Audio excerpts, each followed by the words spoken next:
गुरु वैष्णवों की दया से जो कुछ कहें कृपा करके ध्यान से सुनिए।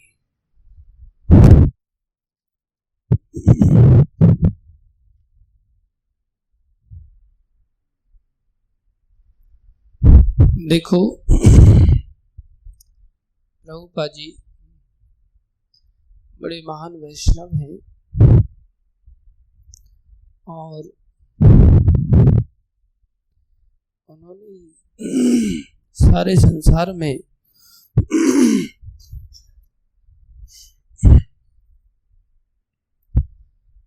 शून्यवाद का नाश किया।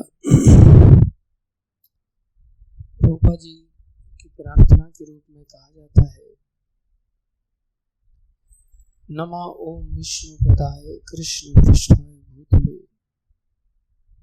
श्रीमदे भक्ति वेदांत स्वामिने नामिने नमस्ते सरस्वती देवी गौरवाणी प्रचारिणे निर्विशेष शून्यवादी पाश्चात्य देशतारिणे। उन्होंने शून्यवाद का नाश करके पाश्चात्य देशों का उद्धार किया।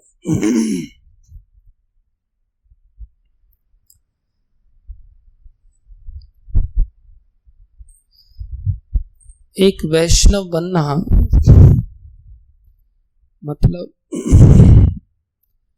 उसको संपूर्ण तत्व का ज्ञान होना चाहिए। ये ऐसे ही है जैसे 2000 के नोट में सारे नोट आ जाते हैं।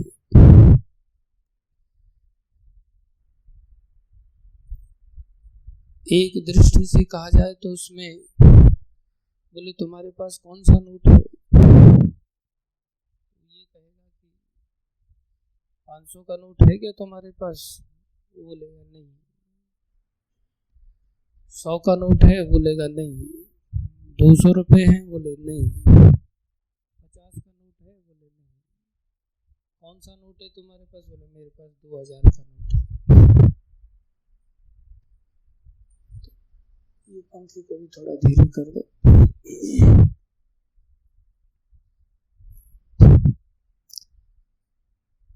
तो एक दृष्टि से तो ये कहेगा कि मेरे पास ये सब नोट नहीं है। मेरे पास कौन सा नोट है, 2000 का नोट है। और एक दृष्टि से वो ये भी कहेगा कि हाँ मेरे पास 100 रुपए हैं, 50 रुपए हैं, 500 रुपए हैं, 1000 रुपए हैं, 1500 रुपए हैं, मेरे पास 2000 रुपए। तो जो बुद्धिजीवी होते हैं वो सारग्राही होते हैं। वो तथ्यों को समझ जाते हैं कि इसके पास 500 का नोट ना होते हुए भी 500 रुपए है, 100 का नोट ना होते हुए भी इसके पास 100 रुपए है। ये सार तत्व का समझने का दृष्टिकोण होता है। अभी जो छोटी बुद्धि के लोग हैं, जो केवल शब्द को पकड़ करके बैठने वाले लोग हैं, वो कहेंगे मैंने तो पूछा था उसके पास 500 रुपए है ही नहीं। मैंने पूछा 500 का नोट है, बोले नहीं है मेरे पास। तो शब्द के दृष्टिकोण से तो ठीक कह रहा है, 500 का नोट नहीं है उसके पास। 500 का नोट नहीं है तो ऐसा कंक्लूजन निकाल सकता है कि उसके पास 500 रुपए, क्योंकि नोट को ही रुपए कहते हैं। लेकिन तथ्यात्मक दृष्टि से देखा जाए तो उसके पास 500 रुपए। इसलिए शब्द पकड़ना आवश्यक नहीं होता, तथ्य को पकड़ना आवश्यक होता है। तो संसार में अन्य जो लोग होते हैं वो प्रायः थोड़ी सी बातों को ही समझ करके आगे बढ़ते हैं। ऐसा नहीं कि उसके अंदर समझदारी नहीं है।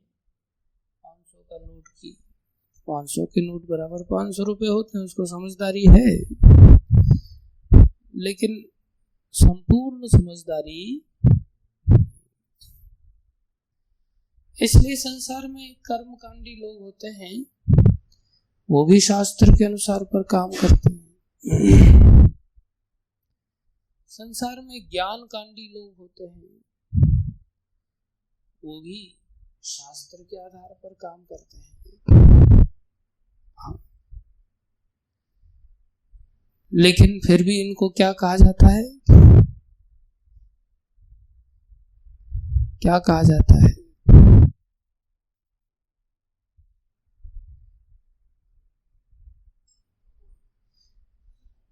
कौन सा श्लोक है वो? सकल रे अशांत।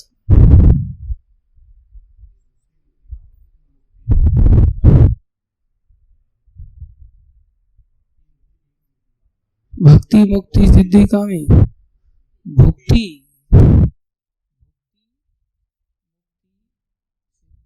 कामी सकल रे अशांत। कृष्ण भक्त निष्काम अतएव शांत।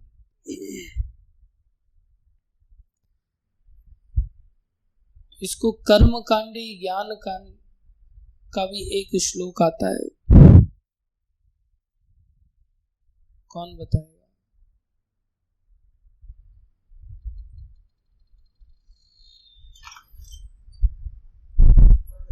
हाँ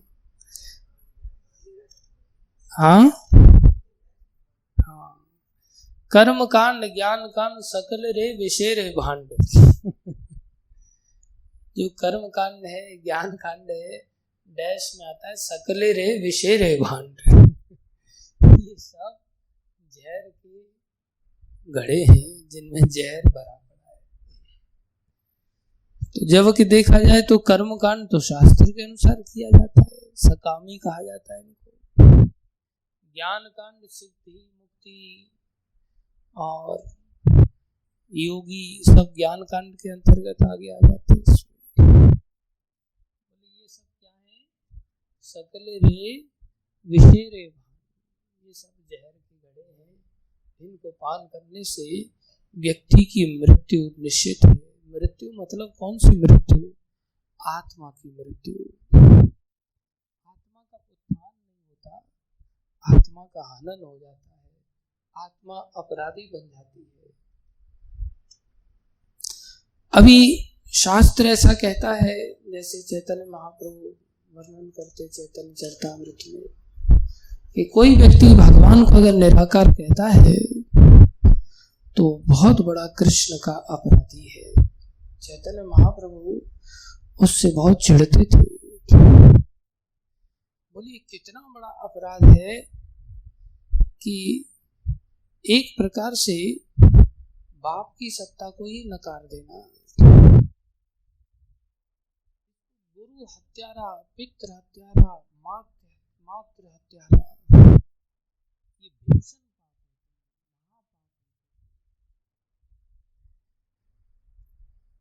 अभी प्राय हम सभी सोचें अपने अंदर तो हमको ऐसा लगता है कि हम तो हत्यारे हैं ही नहीं। जबकि हम तुलसी आरती करते हैं तो उसमें आता है कि ब्रह्म हत्या छिपानी चाहिए, ब्रह्म हत्या से भी मुक्ति दिलाती है। हम कलयुग के जीव कदम कदम पर ऐसे महापापी हैं।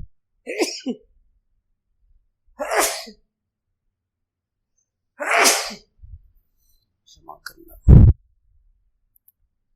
बोले कैसे? बोले हम सभी कदम कदम पर इस प्रकार के पाप से पीड़ित हैं। एक बार महाराज युधिष्ठिर जब महाभारत के युद्ध में उनका सामना कर्ण से हुआ तो कर्ण ने उनको बहुत छलनी कर दिया। एक प्रकार से ऐसा भीषण युद्ध हुआ कि महाराज युधिष्ठिर बहुत बुरी तरह से घायल हो गए, बचने की संभावना नहीं थी। तो उनको कैसे भी ले जा करके शिविर में पहुंचे। तो उनको देखने के लिए अर्जुन भी आए। अर्जुन को पता चला कि बड़े भैया बहुत घायल हो गए हैं और मृत्यु शैया पर पड़े हैं एक प्रकार से। तो आए, औषधियां उनको लगाई गई थी, औषधियों से शीघ्र ही रिकवर भी हो रहे थे। ऐसी ऐसी औषधियां उस समय होती थी कि व्यक्ति तुरंत रिकवर हो सकता था, तुरंत। एक ब्रज में एक ऐसी बूढ़ी औरत थी जिसके पास ऐसे नुस्खे थे। उसने बताया था कि महाभारत की शिक्षाएं उसके पास औषधि की थी, उस समय से परंपरा से किसी से प्राप्त हुई होंगी उसको। तो इतनी तीव्र रिकवरी ला सकती थी कि कटा हुआ चीज को तुरंत वो जोड़ करके ठीक करके वापस भेज सकती थी। जबकि कितना टाइम लगता है उसको, टूटी हुई हड्डी, कटा हुआ मांस, चमड़ी, उसको जोड़ना, कई महीने तक प्लास्टर करना पड़ता है, तब जाकर के बड़ी मुश्किल से चीजें जुड़ती हैं। वो कटे हुए हाथ को भी तुरंत सर्जरी करके, ऐसा विद्या था उसके पास। लेकिन उसको कोई दूसरा व्यक्ति ऐसा योग्य नहीं मिला जिसको वो शेयर कर सके, क्योंकि संसार में प्राय हम सभी लोभ के शिकार हैं। तो उसको लगा कि इस विद्या का लोग दुरुपयोग करेंगे, इसलिए उसने किसी को दिया नहीं और वो मर गई। महाभारत काल में ऐसी विद्याएं थी, मरा हुआ व्यक्ति भी जीवित हो सकता था। तो महाराज युधिष्ठिर जो मृत्यु शैया पर थे, उनको देखने के लिए अर्जुन आए। अर्जुन ने देखा इधर युधिष्ठिर महाराज आश्वस्त थे कि ये अंगराज कर्ण का वध करके आया होगा मेरे पास, क्योंकि मैं बड़ा भाई हूँ, मेरे लिए इन्होंने इतना तो किया ही होगा। तो उन्होंने पूछा, बड़े भैया कैसे हैं? बोले मैं ठीक हूँ। अब तुमने कर्ण का तो वध कर ही दिया होगा। बोले नहीं, मुझे तो पता चला कि आपकी स्थिति ठीक नहीं, तो मैं तो देखने चला आया। अरे तुमने कर्ण का वध नहीं किया? उसने मेरे को मारने में क्या कसर छोड़ी? तो आदमी को मरहम लगाओ वो इतना ज्यादा नहीं लगता, वो जिससे जल रहा है ना उसको अगर जाकर के तुम धुलाई कर दो तो उसको बड़ी शांति मिलती है। तो महाराज युधिष्ठिर को वो देखने के लिए वो इतना अच्छा नहीं लगा। तुमने कर्ण का वध अभी तक नहीं किया, अभी तक कर्ण जीवित घूम रहा है, ये उनको बहुत बुरा लगा और उन्होंने उनको डांट दिया। बोले धिक्कार है तुम्हारे गांडी को, फालतू में तुम सर्वश्रेष्ठ धनुर्धर बन के घूमते रहते। तो ये बात जब अर्जुन ने सुना तो इधर अर्जुन को बड़ा बुरा लगा। भगवान श्री कृष्ण खड़े हैं साथ में, युधिष्ठिर जी शैया पर लेटे हुए और इन्होंने तलवार निकाला धीरे धीरे करके। भगवान कृष्ण देख रहे, बोले ये तलवार निकाल रहा है। और उस समय के योद्धा साधारण नहीं होते थे, केवल दिखावटी कामकाज नहीं होता था। हम लोग तो एयर गन लेके घूमते हैं कि भाई ये असली गन है हमारे पास। तो उस समय तो वो लोग अस्त्र शस्त्र की विद्याओं से, सिद्धांतों से अवगत थे। तो उनके सिद्धांत होते थे कि अगर तलवार म्यान से निकली तो बिना खून पिए वो अंदर नहीं जाएगी, ये नियम था। तो इधर तलवार निकल रही है तो कृष्ण है, युधिष्ठिर महाराज है, अर्जुन है, तो क्लियर है कि बचे दो, कृष्ण और युधिष्ठिर। जो तलवार निकालने वाला है किसको मारेगा? तो भगवान कृष्ण को तो मारेंगे नहीं। वो पूछने लगे भैया क्या प्रोग्राम है? बोले प्रोग्राम कुछ नहीं है, इन्होंने गांडीव को लेकर के मेरा अपमान किया है, मैं सहन नहीं कर सकता, मेरी प्रतिज्ञा है कोई गांडीव का अपमान करेगा मैं उसका वध कर दूंगा। तो बोले मेरे गांडीव का अपमान किया है, या तो मर सकता हूँ या मार सकता हूँ। इतना उनको क्रोध आ गया उसी समय कि महाराज युधिष्ठिर को मारने ही चले। कृष्ण सोच में पड़ गए कि अभी कोई ना कोई एक तो मर ही जाएगा और फिर ठीक नहीं है। उन्होंने कहा ऐसा मत करो, भैया को मारेगा, बड़े भाई को मारेगा, जो पिता तुल्य उनको मारोगे, ये तुम्हें शोभा नहीं देता, ये तो बहुत बड़ा पाप है। बोले मेरी प्रतिज्ञा का क्या होगा, फिर मुझे मरना पड़ेगा। बोले एक उपाय है, तुम इनको तू कह करके बोल दो, आप कहने के बजाय तू कह करके बोल दो। उतने से अपमान से ही क्या हो जाएगी, इनकी मृत्यु का पाप तुम्हें लग जाएगा एक प्रकार से। तो बोले वो हत्या में और तू कहने में अंतर नहीं है। अब हम आज के अगर दृष्टिकोण में देखें तो बाप को तू कहने में कोई देर लगती है आजकल। तू कहना तो दूर की बात है, घर से निकालने में देर नहीं लगती। पितृ हत्यारे नहीं है क्या हम? मात्र हत्यारे नहीं है, गुरु हत्यारे नहीं है। गुरु को ही बदल देते, गुरु का ही त्याग कर देते। ये पाप प्राय कदम कदम पर होते हैं। तो उस दृष्टि से देखा जाए तो कितने बड़े हम जघन्य कर्म करने वाले हैं। ये बात मैंने किस उपलक्ष्य में बताया था, कोई बता सकता है?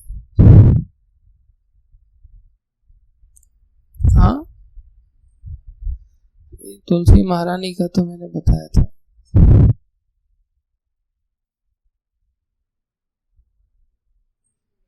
कृष्ण के अपराध बताया था। तालियां बजाइए सभी जगमोहन होती। तो कृष्ण का इसको कहते ब्रह्म हत्यारा, ब्राह्मणों की हत्या करना। पितृ हत्यारे, हम पितृ हत्यारे भी हैं। गुरु हत्यारे, हम गुरु हत्यारे भी हैं। बोले जिस बाप ने हमें पैदा किया हम उसका ही इस प्रकार से हत्या करते हैं, तिरस्कार करते हैं, ये क्या है? ये क्या है? अपराध है। उनको ही निकाल करके उनकी सत्ता को ही स्वीकार नहीं करते, धक्के मार के बाहर कर देते। ये क्या, ये पितृ अपराध नहीं है? कई बार तो व्यक्ति सोचता मेरी कोई गलती नहीं है, मेरी पत्नी को पसंद नहीं है ये, मैं तो चाहता हूं इनकी सेवा करूं, पत्नी के चलते निकाल देते हैं। तो हम अपराधी नहीं है। ठीक वैसे ही जिन कृष्ण ने हमें सत्ता दिया, मूलतः तो हमारे पिता कृष्ण है। ये पिता भी हमारे पिता उतने नहीं है, लेकिन फिर भी इन पिता का अपमान भी अपराध लगा देता है, हत्या का अपराध लगा देता है। बोले उन कृष्ण के हाथ पैरों को ही न मानना तो तुम्हारे हाथ पैर कहां से आ गए भाई? उन कृष्ण के कानों को ही न मानना तो तुम्हारे कान कैसे आ गए? फिर उनकी प्रार्थना क्यों करते हो? जैसे मुस्लिम लोग होते हैं, ये भी भगवान को निराकार स्वरूप में मानते हैं, तो फिर इबादत क्यों करते हो? बोले सुनता है वो, तो सुनता है तो किससे सुनता है?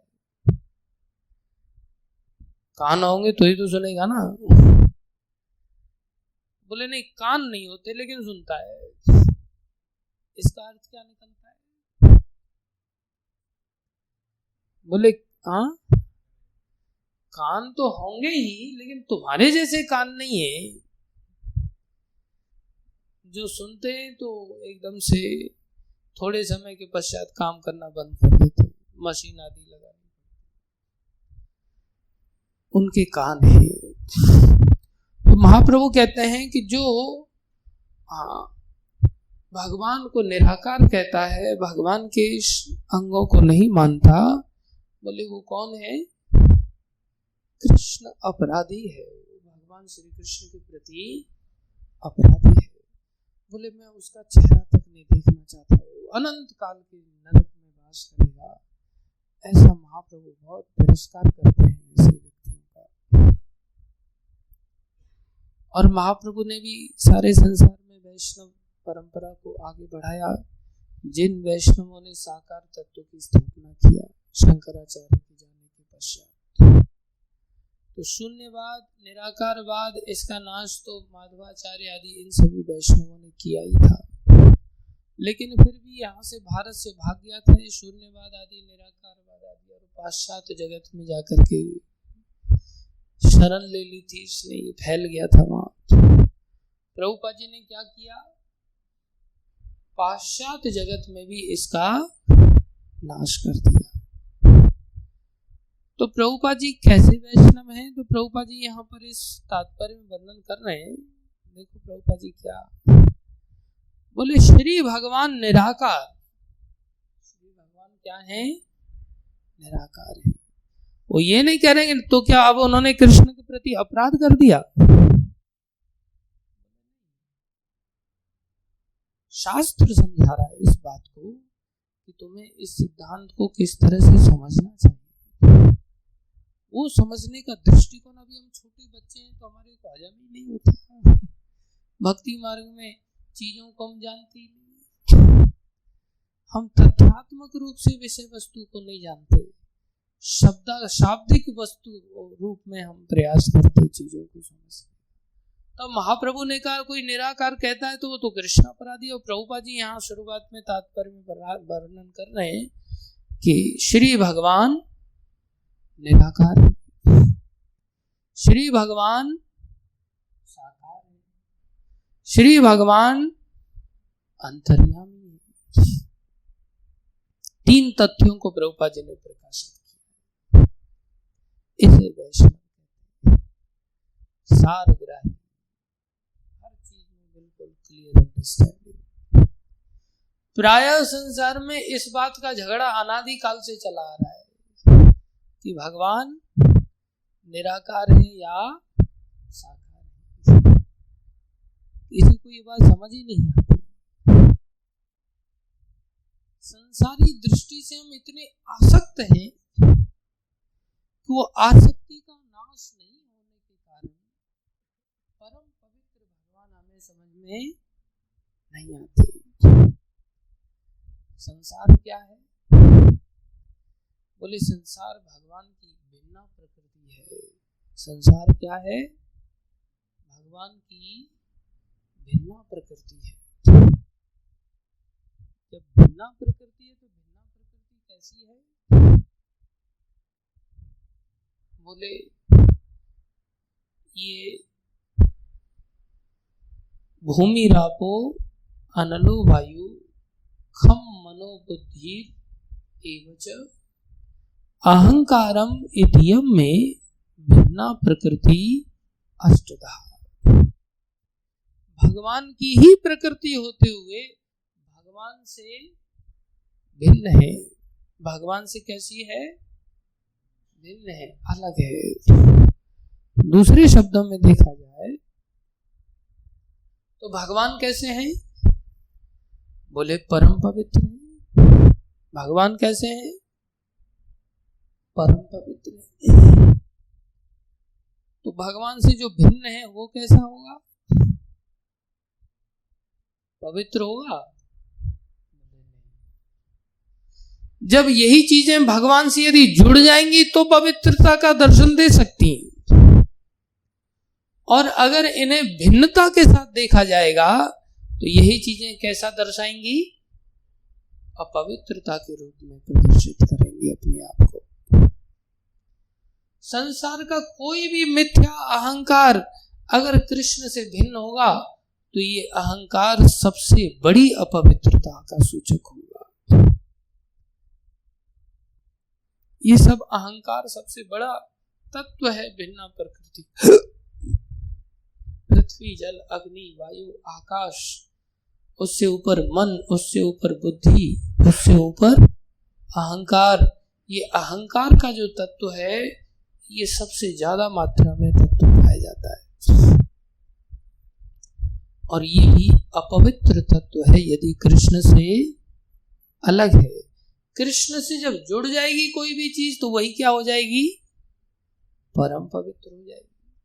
अब हम इन्हीं तत्वों से तो बने हैं, अब इन्हीं तत्वों से हमारा शरीर अगर बना है तो हमारे शरीर में क्या चीज भरी पड़ी है, हमारा शरीर मल मूत्र खून मांस मज्जा हड्डी ये सब पृथ्वी जल अग्नि वायु आकाश का ही तो समावेश है, ये मन बुद्धि अहंकार का ही तो समावेश है। ये सब चीजें हमारी कैसी हैं, पवित्र हैं या अपवित्र हैं? कोई भी चीज ऐसी नहीं है जो छूने योग्य हो। और अगर हम इन सब चीजों से क्या हैं, आसक्त हैं, तो आसक्त हैं तो आसक्ति के कारण हम कैसे हो जाएंगे, पवित्र होंगे या अपवित्र होंगे, अपवित्र बन जाएंगे। और जब हम अपवित्र हैं तो पवित्र वस्तु हमें समझ में आएगी क्या, जब तक हम अपवित्र बने हुए हैं तब तक हमें पवित्र भगवान समझ में नहीं आ सकते। तो भागवत क्या सिखा रहा है, बोले धर्म के 4 चरण होते हैं, उसमें से शौचम, शौच माने पवित्रता, पवित्रता का नाश कैसे होता है, पवित्रता का उल्टा क्या है, पवित्रता का उल्टा क्या है, अपवित्रता। अपवित्रता कैसे आती है जीवन में सबसे ज्यादा मात्रा में, 4 नियम अपवित्रता का, एक नियम उसमें भी सूचक है ना, कैसे आती है, हाँ, व्यभिचार के द्वारा, अवैध संबंध के द्वारा। ये व्यभिचार का दूसरा नाम क्या है, बोले संग, अवैध स्त्री संग करना। संग का अर्थ क्या होता है, आसक्ति, संगा संजायते कामा, संग का अर्थ क्या है, आसक्ति। अब कोई व्यक्ति अगर स्त्री संग नहीं करता, अवैध संग नहीं करता, तो इसका मतलब क्या वो पवित्र हो गया, वो अपवित्रता की पराकाष्ठा है। लेकिन उस अपवित्रता के मार्ग में इसको बोला आंखें खोल के सुना करे, न तुम आंखें खोल के सुनता है, नहीं आंखें खोल के सुनता है। तुम दोनों भाई पता नहीं क्या सोच करके क्लास में बैठते हो।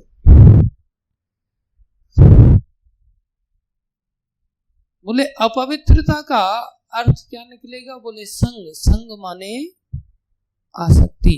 अगर हमारी कहीं भी आसक्ति है इसका मतलब हम कैसे हैं, अपवित्र है। खुद के देह से भी अगर आसक्ति है तो इसका मतलब हम अपवित्र हैं। संसार में कहीं भी आसक्ति है बाय डिफॉल्ट अपवित्र है। देह आसक्ति भी है, वो भी क्या सूचक है, अपवित्रता का ही सूचक है। उस अपवित्र बुद्धि से क्या हम परम पवित्र भगवान को समझ पाएंगे? हम भिन्नता की दृष्टि से देखेंगे। फिर अब प्रभुपाद जी जैसे संत कैसे होते हैं, कल ही परसों का प्रभुपाद जी का स्टेटमेंट यहाँ लिखा गया था। प्रभुपाद जी कहते हैं मैं मर जाऊं कोई चिंता नहीं। अपनी ओर से मैं आश्चर्य कर रहा था कि जैसे प्रहलाद महाराज का हम वर्णन कर रहे थे कि प्रहलाद महाराज को मरने की चिंता नहीं थी, उनको अभिनिवेश नहीं था, अंध तामेश्वर की अवस्था में नहीं थी। यहां तक कि वृत्तासुर जिन्होंने राक्षसी शरीर प्राप्त किया था उनको भी मरने का भय नहीं था। और हम सब, तो प्रभुपाद जी का स्तर कैसा है, बोले मैं मर जाऊं कोई चिंता नहीं।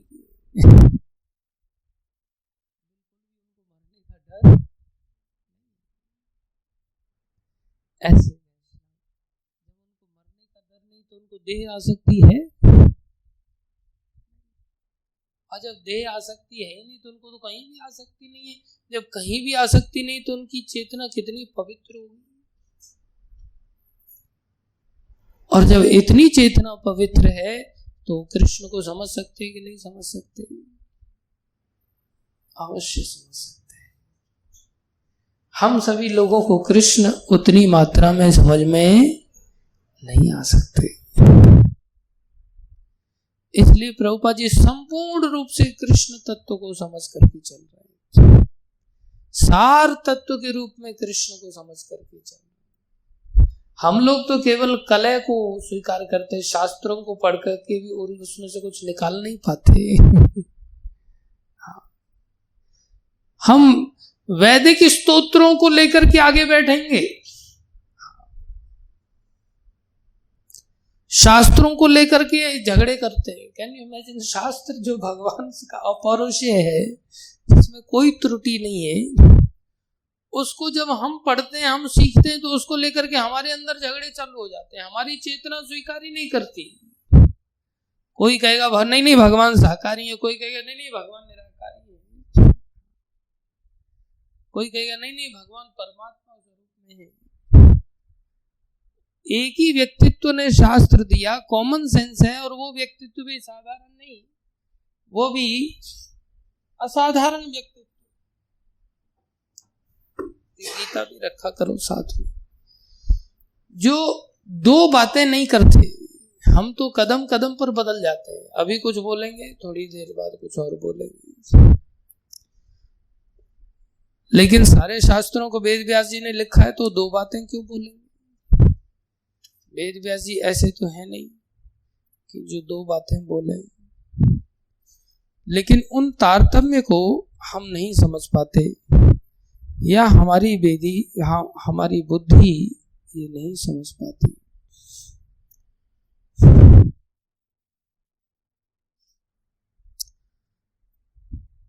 गीता में भगवान बता रहे हैं, 11वें अध्याय का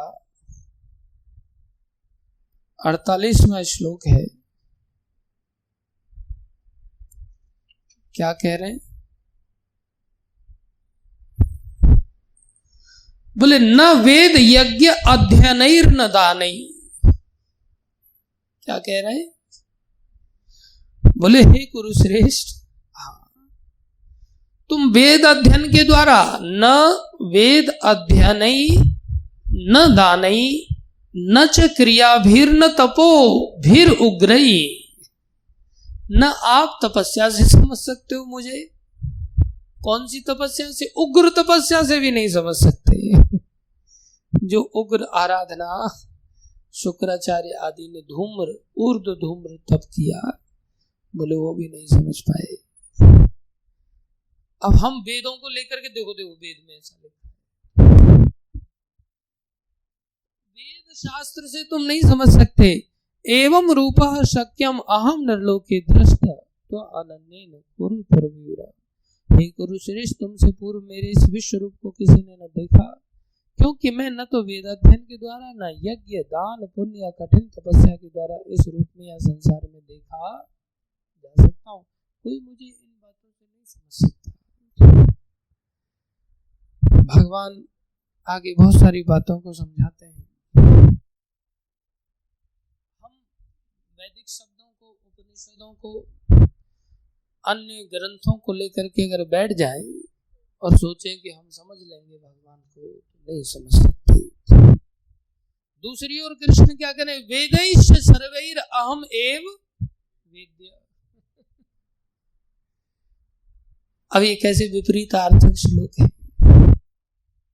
एक ओर तो करें मैं वेदों से नहीं प्राप्त हो सकता, दूसरी ओर करें वेदों का प्राप्य वस्तु मैं ही हूं। वेदों के द्वारा बताया जाने वाला, जनाया जाने वाला वो तथ्य कौन है? बोले वो मैं ही हूं। वेदैश्च सर्वैर अहम एव वेद्यः। कैसे समझेंगे हम? इसका एक ही उपाय है कि हम भक्ति के द्वारा क्या करें? भक्ति के द्वारा भक्त्या माम अभिजानाति यावन यश्चास्मि तत्वतः। बोले भक्ति ऐसा परम पवित्र वस्तु है जो निर्गुणा भक्ति है, जो संसार के किसी गुण से युक्त नहीं है, गुण से चिपटी नहीं है, संसार से आसक्ति का कोई इसमें लेश मात्र भी तत्व नहीं पाया जाता। अकिंचना भक्ति, वो शुद्ध भक्ति, इसलिए उसको विशुद्ध भक्ति कहते हैं, शुद्ध भक्ति कहते हैं। अगर उसका आश्रय लिया जाए तो उसका आश्रय कैसे ले सकता है कोई व्यक्ति? बोले दीनता के साथ। कैसे ले सकता है? दीनता के साथ। जब अहंकार के साथ अगर कोई आश्रय लेता है तो बोले वो नहीं प्राप्त कर पाएगा। तद्विधि प्रणिपाते परिप्रश्ने सेवया, जब तक तुम्हारे अंदर जरा सा भी अहंकार है, जब तक तुम्हारे अंदर अकिंचन वृत्ति नहीं है, तो अकिंचना भक्ति भी हृदय में नहीं आएगी। अकिंचन वृत्ति जिसमें कि किसी भी प्रकार का कोई अहंकार हो ही नहीं। अब अहंकार कैसे होता है? संसार की विषय वस्तुओं का भगवान से भिन्न सत्ता मान करके चलने की वृत्ति। अब भिन्न में हम संसार में कितने आ सकते हैं तो क्या अहंकार नहीं होगा? जिस चीज से भी आ सकते हैं वो आसक्ति ही एक नया मिथ्या अहंकार का उदय अवश्य करेंगे। तो फिर हमारी खोपड़ी में ये बातें आएंगी? ऐसे अकिंचन वैष्णवों का जब आश्रय लेते हैं, छोटी मोटी येन किन प्रकार सेवा करते हुए जब आगे बढ़ते हैं, तो उस सेवा के प्रताप से धीरे धीरे हमारा पवित्रीकरण होने लगता है और फिर धीरे धीरे हम परम पवित्र भगवान को पाने के लिए एक समय ऐसा आता है कि हम भी उनकी संगति से अकिंचन बन जाते हैं। एकमात्र इसके अलावा कोई दूसरा उपाय है ही नहीं। ऐसा प्रहलाद महाराज ने वर्णन किया है। 7वें स्कंद में बड़े विस्तार से वर्णन इस बात का वो करते हैं। इसलिए यहाँ जो प्रभुपाद जी ने वर्णन किया कि भाई श्री भगवान, प्रभुपाद जी कहते निराकार है,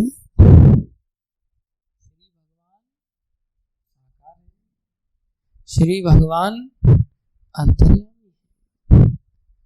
तो किस रूप में ये प्रकाशित कर रहे हैं? बोले श्री भगवान ये सारग्राही वैष्णव है, तथ्यों के आधार पर प्रकट कर रहे हैं। क्या कह रहे हैं? अपने निराकार पक्ष से सर्वव्यापी ब्रह्म है। भगवान तो पूर्ण है, तो पूर्ण की परिभाषा हर क्षेत्र में पूर्ण होंगे। बोले जैसे सूर्य के प्रकाश से सारा संसार प्रकाशित होता है, तो ये क्या है? बोले ये भी सूर्य ही है। अब जिसकी जैसी बुद्धि है उस बुद्धि के स्तर पे तो समझेगा। तो आचार्य वर्णन कर बोले आत्मा क्या है? बोले जो चेतना है शरीर में, ये क्या है? आत्मा है।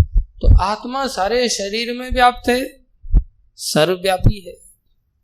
कैसे सर्वव्यापी है? बोले चेतना के आधार पर। कैसे? चेतना के आधार। बोले अब शरीर काम नहीं कर रहा है, तो वही दूसरी अवस्था है उस चेतना की। कौन सी? इस शरीर को छोड़ के चली गई। कहाँ निवास करती है? बोले हृदय में निवास करती है। कहां से निकली? हृदय से। सारे शरीर में चेतना खून के माध्यम से फैल रही थी, और खून का सोर्स सारे संसार सारे शरीर में पहुंचाने का क्या था? हृदय। तो वो आत्मा कहाँ रहती है? बोले हृदय में वास करती है। एक प्रकार से ये परमात्मा की तरह माना गया। निराकार कैसे? आत्मा का कोई ऐसा विशेष आकार नहीं, चेतना के आधार पर बोले सारे शरीर में व्याप्त है, सर्वव्यापी है। तो सर्वव्यापी के आधार पर ऐसे ही भगवान भी कैसे हो गए सर्वव्यापता के आधार पर? निराकार। जैसे आत्मा हृदय देश में रहती है, ऐसे ही बोले भगवान परमात्मा रूप में भी हृदय देश में ही रहते हैं। क्योंकि आत्मा कहां से शक्ति पाती है? बोले भगवान से शक्ति पाती है। इसलिए ये कैसे, इसका रूप और क्या है, बोले इसका रूप थोड़ा सा और आगे बढ़ेंगे तो परमात्मा स्वरूप भी है। ऐसे ही इसका हृदय देश में एक आत्म स्वरूप, इसका अपना स्वरूप है।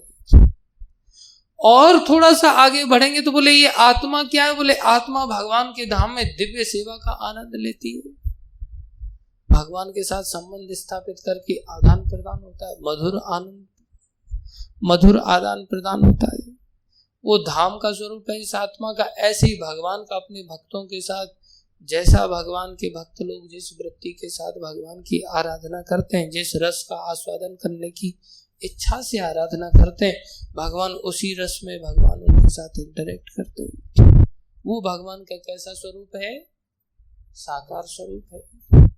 लेकिन अब जिसकी बुद्धि का इतना स्तर है ही नहीं तो उसको कैसे समझाया जा सकता है, उसको इंतजार करना पड़ेगा। जब उसमें सामर्थ्य आएगी, धीरे धीरे धीरे धीरे पोषित होगा, तब वो एकदम बालक बिना गिरे चल पड़ता है। पहले चलता है, गिरता है, चलता है, गिरता है, ऐसी हालत उसकी बनी रहती है। तो प्रभुपाद जी क्या कह रहे हैं, श्री भगवान निराकार, साकार तथा अंतर्यामी है। वे अपने निराकार पक्ष से वे सर्वव्यापी ब्रह्म है, तो अंतर्यामी स्वरूप से वे परमात्मा रूप में सभी जीवों के हृदय में विराजमान, और अपने परम साकार रूप से वे अपने शुद्ध भक्त रूप में भाग्यशाली पार्षदों द्वारा उनकी दिव्य प्रेममयी सेवा के विषय बनते। सारे तत्वों को प्रभुपाद जी ने प्रकाशित किया। तो ये प्रभुपाद जी की विशेषता है। प्रभुपाद जी लिख रहे हैं, इन विभिन्न स्वरूपों में श्री भगवान की लीलाओं का आंशिक अनुमान बड़े बड़े विद्वान भक्त ही लगा पाते हैं। अब जो भगवान की जो भगवत स्वरूप की जो लीलाएं हैं, जिसमें भक्तों के साथ जो आदान प्रदान होता है, बोले उन भगवान की लीलाओं का अनुमान आंशिक मात्रा में ही भक्त लोग लगा पाते हैं। बोले आंशिक मात्रा में भक्त लोगों को कैसे पता चलता है, बोले वो भी भगवान की ही शक्ति से। जब वो भक्ति करते हैं, जिस प्रकार की उनकी स्तर की भक्ति होती है, वास्तव में स्वयं भगवान ही अपना वर्णन कर सकते हैं। अनंत शेष रूप में भगवान ने वर्णन किया, गीता को भगवान ने वर्णन किया। ऐसे ही भागवतम आदि को सुखदेव गोस्वामी के माध्यम से भगवान ने वर्णन किया है। कौन वर्णन कर सकता है, भगवान ने ही ब्रह्मा जी के हृदय में इस चीज को वर्णित किया। तो जब भगवान वर्णन कर रहे हैं, उसी भक्ति को कौन कितना अंगीकार कर पाता है।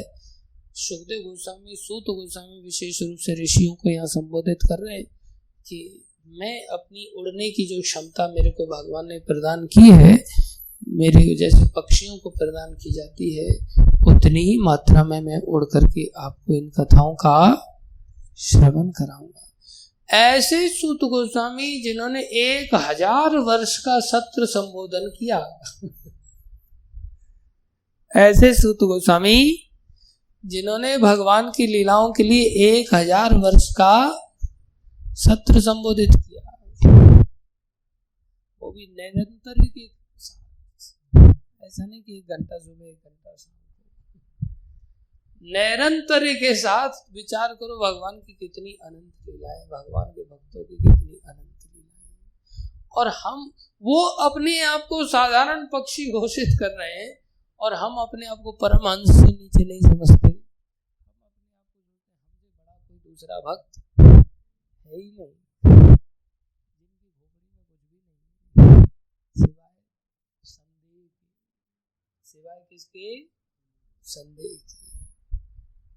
हम भगवान को संदेह की दृष्टि से देखते हैं, भगवान के भक्तों को संदेह की दृष्टि से देखते हैं। निरंतर प्रश्न हमारे हृदय में भरे पड़े हैं। उस प्रकार का हमारा विश्वास है ही नहीं कि हम अपनी स्वतंत्र इच्छा रूपी रत्न को कहीं भगवान के या भगवान के भक्तों के चरणों में समर्पित कर सके। और हम विचार करें कि हमें भगवान मिलने वाले हैं, तो भाई कैसे मिलेंगे भगवान।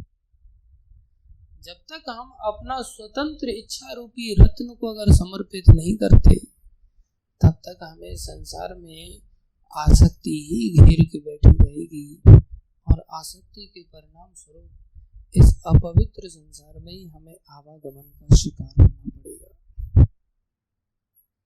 जब हम गुरु वैष्णव भगवान के चरणों में अपने जीवन को समर्पित करते हैं और ये आसक्ति का ही निरूपण है कि हमने माया को जीत लिया। ये भगवान की कौन सी माया है?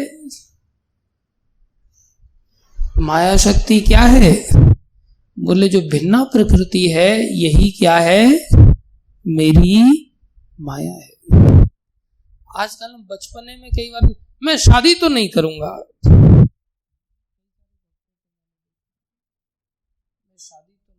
मतलब जैसे उसने माया को जीत लिया है। विशेष रूप से स्त्री माया का ही स्वरूप होती है। भागवतम में 3 स्कंद में ऐसा कपिल भगवान वर्णन करते हैं। तो तुम अगर ऐसा नहीं करोगे तो क्या तुमने माया विजयी हो गए? तो माया को जीत लिया तुमने। अच्छे लोग नाक रगड़ जाते माया के सामने। दूसरी ओर जब माया को जीत लिया तो भाई तुम्हारी आसक्ति फिर कहीं होनी नहीं चाहिए। माया विजयी तो उसको कहते हैं। जब आसक्ति कहीं नहीं है तो फिर इधर उधर नोट कमाने के लिए क्यों भाग रहे हो? किसके लिए संसार में इधर उधर भटक रहे हो? किस चीज को ध्यान में रखते हुए अपने जीवन के स्वतंत्र रत्न को, इच्छा रूपी स्वतंत्र रत्न को क्यों नहीं समर्पित कर रहे हो? क्यों इसका दुरुपयोग करने पर तुले हुए हो? कई बार प्रश्न करते भक्त लोग, भाई कोई भक्त लोग ऐसे होते हैं जो चाहते हैं कि ये मेरे को ही समर्पित करे, मेरे ही अनुयायी बन करके रहे, मेरी आज्ञा के अनुसार ही जीवन जिए। बोले दीक्षा आसानी से बोले दिलाते नहीं है।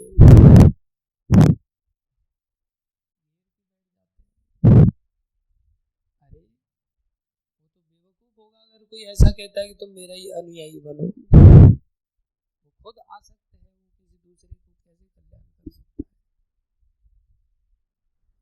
लेकिन जो तुम्हें ऐसा लगता हो कि हाँ भाई ये परम वैष्णव है, तो तुम उसको क्यों नहीं अपने जीवन को समर्पित कर देते?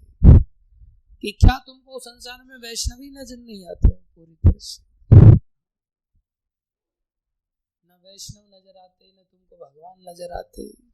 चलो वैष्णव नहीं नजर आते तो भगवान को ही समर्पित कर दो।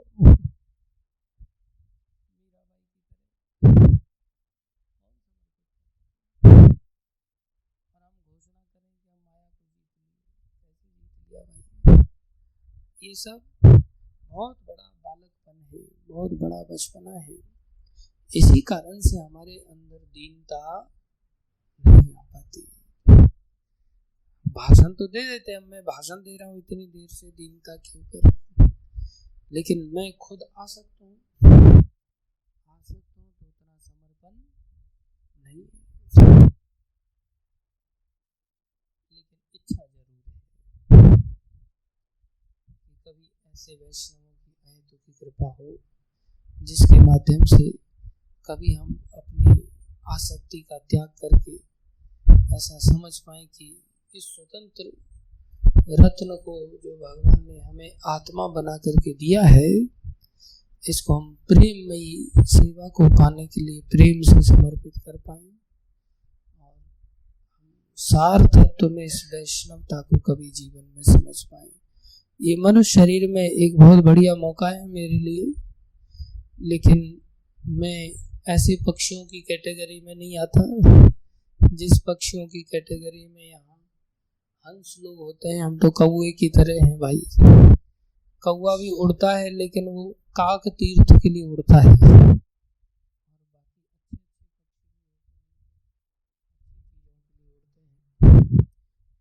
अपनी दशा तो, मेरी दशा तो ऐसी ही है, लेकिन सूत गोस्वामी कृपा करें जिसकी दया से हम भगवान की लीलाओं का थोड़ा बहुत भगवान कृपा करके हमें भी आस्वादन दें और हमारा ये जीवन सफल हो। धन्यवाद आप सभी भक्तों का भागवत कथा का श्रवण करने के लिए।